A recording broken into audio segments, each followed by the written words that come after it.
वार्ता में क्या कुछ हुआ अंदर? देखिए, सबसे पहली बात है कि बहुत ही दुखद घटना है और ये लोकतांत्रिक मूल्यों पे भी सवाल खड़ा होता है।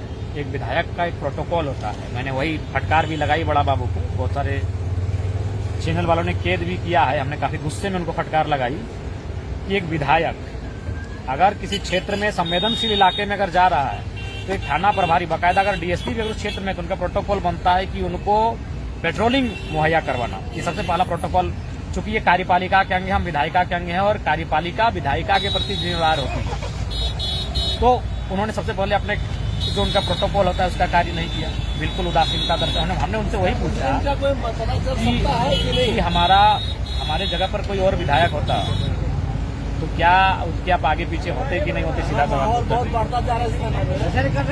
तो ये खेदजनक है। उसके बाद जो हत्या हुई, हमें लगता है कि अगर हम नहीं पहुंचते, सबसे पहली बात, कल की घटना के बाद हमारे भी सैकड़ों समर्थकों का फोन आया है कि विधायक जी आप हमारी इकलौती आवाज है, इस प्रकार जो होना था हो गया था, सुबह जा सकते था तो रात को नहीं जाइए। ये हमारे समर्थक कह रहे हैं, क्योंकि कोई विधायक एक नक्सल प्रभावित क्षेत्र जहां 1 महीना पहले 2 लोगों का इनामी नक्सलियों का इनकाउंटर हो चुका है, अभी 12 बजे दिन में, वहां हम 1 बजे रात को जाते हैं तो हमारे शुभचिंतकों ने भी हमें कहा कि आप वहां मत जाइए।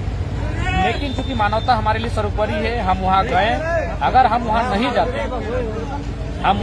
जाते, तो हमें लगता है कि स्थानीय थाना सुबह पहुंचे। इतना डर है, हमें तो आश्चर्य लगा। हम बोले भी, हम थाना प्रभारी को बोले भी कि अरे भाई आप विधायक होते और हम थाना प्रभारी होते तो अच्छा होता, या हम डीएसपी होते तो अच्छा होता।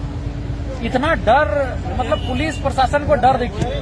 अच्छा, अपराधी को लेकर क्या कुछ कहे, कब तक पकड़ेंगे वो लोग? देखिए, सिंपल केस है जी, ये सिंपल सा केस है। बुढ़ा बाबा से हम पूछे, वो झाड़ फूक का काम करते हैं, उनको झाड़ फूक के बहाने लाया गया। उनकी गाड़ी में है भी अगरबत्ती, धूप, दिया, सिंदूर जो रहता है, काजल, टिकली, वो सामान है। यानी उस बूढ़े के बहाने उसके बेटे को टारगेट किया। मतलब प्लानिंग पहले सर, हमें लगता है ये प्लानिंग है। प्लानिंग है ये। और ये सिंपल है। आखिर अगर हम आपको अपना बर्थडे पार्टी में बुलाए तो या तो फोन से बुलाए होंगे, या तो न्योता देके बुलाए होंगे, तो आप तो हमको जान ही रहे हैं। तो ये उस बूढ़े बाबा का याददाश्त पे डिपेंड करता है। अगर उनकी याददाश्त ठीक ठाक है तो अपराधी 4 घंटा में अंदर होगा, और नहीं तो पुलिस को उनका, और ऐसे भी सिंपल ही है, अगर फोन किया तो फोन नंबर से आएगा। तो सर अब इतने रात में गए तो मतलब आप कॉल किए थे प्रशासन को? जी, हम फोन करके गए थे। अच्छा। लेकिन उन्होंने बिल्कुल अपना गैर जिम्मेवार जो व्यवहार होता है उसको दिखाया। अच्छा। क्योंकि एक विधायक का फोन गया, इसका मतलब था कि उस रोड पे जाके बड़ा बाबू को अपना पुलिस प्रशासन के साथ एक पेट्रोलिंग जीप के साथ खड़ा होना चाहिए था। जी जी। लेकिन देखिए, यहाँ मैटर ये है ना कि ये कोई मामूली घटना नहीं है। नहीं। चूंकि ये सबसे बड़ा इशू है कि जरा महतो अपनी पार्टी का इकलौता विधायक है। यही अगर मान के चलिए, अगर बीजेपी के विधायक होते, 21 को विधायक है, तो पूरे राज्य में उनके बाबूलाल मरांडी जी सबसे पहले ट्वीट करते। जी जी।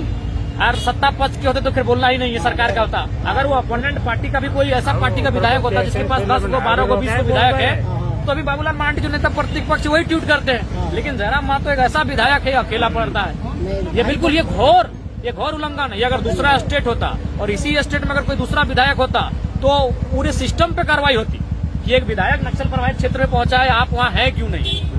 और इतनी रात में नवाडी के थाना के अंतर्गत लगातार मर्डर पे मर्डर होते जा रहे हैं, तो थाना प्रभारी सक्षम नहीं है। इस थाना लोग सस्पेंड का मांग कर रहे थे यहाँ पे, स्वाभाविक है। यही बगल में देखिए, ये मार्केट है, नवाडी का मेन बाजार है। यहाँ से लगता है कि हमें लगता है कि 50 मीटर होगा, पूरा 100 मीटर भी नहीं है। यहाँ पर 50 मीटर में आपका थाना है। यहाँ लोग जला दिए मार्केट को, कोई रिपोर्ट नहीं है। कुछ दिन पहले उसको भी जिंदा, मैंने आदमी को जला के मार दिया गया।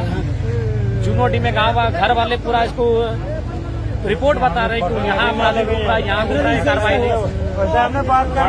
और जो स्थानीय थाना की जो कार्य करने की जो प्रणाली है, इससे जनता उब चुकी है, नाखुश है। और ये जो भीड़ है, ये राजनीतिक भीड़ नहीं है, ये जनता का आक्रोश है। अभी जो बिशुनगढ़ का ही मामला है, वो मांडू विधानसभा में आता है, तो ऐसा नहीं है। लेकिन फिर भी हम उनके लिए खड़े हुए हैं, क्योंकि हमारा क्षेत्र है। नहीं लगता कि ऐसे थाना प्रभारी को थाना में नहीं रहना चाहिए? नहीं, ये लोग हमें स्पष्ट लगता है कि ये अभी सक्षम नहीं है, इतने बड़े दायित्व का निर्वहन करने के लिए सक्षम नहीं है। भले ये पढ़ के देखिए, हर चीज पढ़ के एग्जाम निकाल के भले आ गए हैं, लेकिन व्यवहारिक रूप से, प्रैक्टिकली रूप से ये थाना संभालने की स्थिति में नहीं है। आगे आप क्या कुछ कीजिएगा अगर इस पे कार्रवाई तो नहीं? तो हम उच्च स्तर तक इसको, विधानसभा तक इस आवाज को लेकर जाएंगे कि भाई आप उन्हें मुख्यालय लेके चले जाइए, लेकिन नावाड़ी एक संवेदनशील क्षेत्र है। यहाँ जनता को नाखुश करके अगर आप थाना प्रभारी गए तो उचित लगणार आहे हम लोग का विधायक है भाई, हम लोग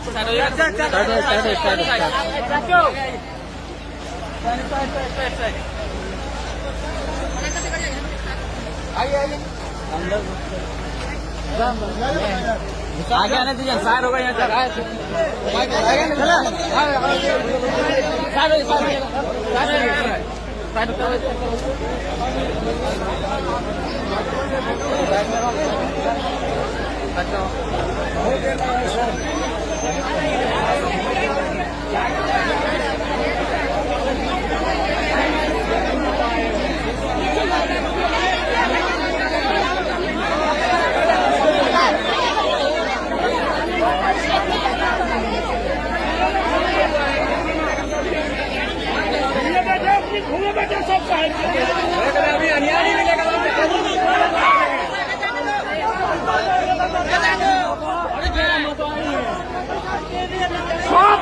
भूमे बैठा भूमे को भूमे सीधा जब